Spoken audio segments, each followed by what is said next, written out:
Saturday morning, out here working on this beautiful Wagoneer, and I feel like shit because I did what all of us detailers are not supposed to do. I made a big mistake. We always say we're in the business of making things nice and improving the look of the vehicle, but I'm gonna show you what happened. We all know the Gorilla ladders. We all love the old trusty Gorilla ladders. Well, I have the Gorilla ladder set up here. I'm working with a very small amount of space. As you can see, Gorilla ladder here. I brought my cord around the Gorilla ladder, and once I got to a certain point, it got stuck. I didn't have the wheel guards in, so always use wheel guards. Always use wheel guards. I didn't have the wheel guard in, the hose stuck.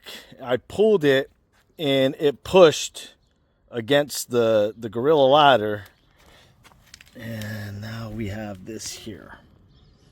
It's not huge, but it's a problem. Definitely a problem. So as you can see, there's a little dent, and there's two little points of there's a dent, and there's two little points of 3 points of impact, and a couple little scratches.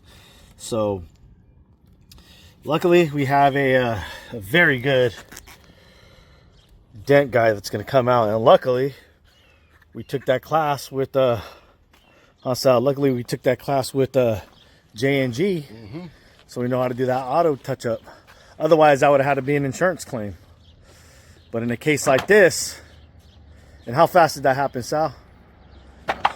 Less than that. Just normal routine. We were doing nothing different, huh? So yeah. So just know, no matter how professional you are, no matter how good of a detailer you are, no matter how good your process is, there's always going to be that margin for error and mistake. So just be very, very careful. We try to take as many precautions as possible whenever we're doing anything, but you know, again, for any number of reasons, this happened, and I've already talked to the husband and the wife. Luckily, we have a very, very good rapport with these clients. So that helps when things do happen.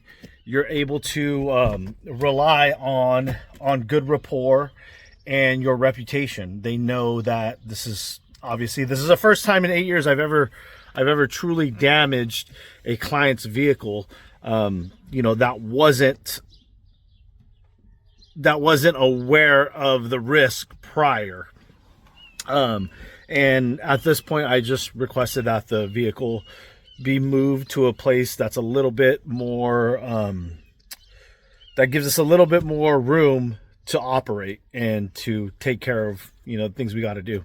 Because obviously, if I'm on the ladder and there's something going on and I have to choose whether I get hurt or the vehicle gets hurt, you know, you got to make that compromise in that decision in a split second. You know, the vehicle is probably going to get damaged before I put myself into harm. So just prevent that altogether. Talk to the clients, communicate with them. If you do have a good rapport with the clients and something like this does happen, it does make a big difference, because now you're able to communicate to the client, and as far as the client having a lot more grace, you know, with your accident, you're going to be able to you know, recover a lot better, opposed to you know, a client that you're rude to, or a client that has given you problems in the past, or maybe a client that you maybe didn't want from the get-go. So this is it all comes back to the customer service part of it and accountability. We have to take full accountability of this as a business owner. This is one thing that, you know, you're going to have to encounter is risk in your business. And this is why we talk so much about managing risk. And I'm lucky that, you know, with me, Sal, Nico, Angelo, Joseph, everybody that has ever worked with us, even Jared, it's only happened one time in 8 years. So yeah, so that's the video. It's not a fun video. It's not a happy video. It's not a crazy, entertaining video. It's a pretty sad video, and there's a bit of shame. There's a bit of embarrassment, but this is life. This is what happens on jobs. You know, we burn through paint. Myself, we burn through paint. Man, why are you bringing up old stuff? We talking about the dead. I just gotta take the smoke off me for a second. But we burn through paint, we dent cars, things happen. And no, this is not a laughing situation. I'm not laughing, but I know the best dent guy in the game. So again, networking, you're still going to learn something from this. Networking, you know, we have the best dent guy in the game. And again, we know how to do touch-ups. So as soon as we leave here, we're actually going to go to, and this is a Jeep Wagoneer. It's not a cheap vehicle. So what we're going to do right after this is I'm going to grab the VIN number. I'm going to get the color code off of this, and I'm going to go get the touch-up paint. So I already have that on hand. So as soon as that dent is taken out, touch-up paint's going to be done. They won't even know it's there. So for Joel, Sal, from Details, we'll catch you guys on the next one. Be safe out there.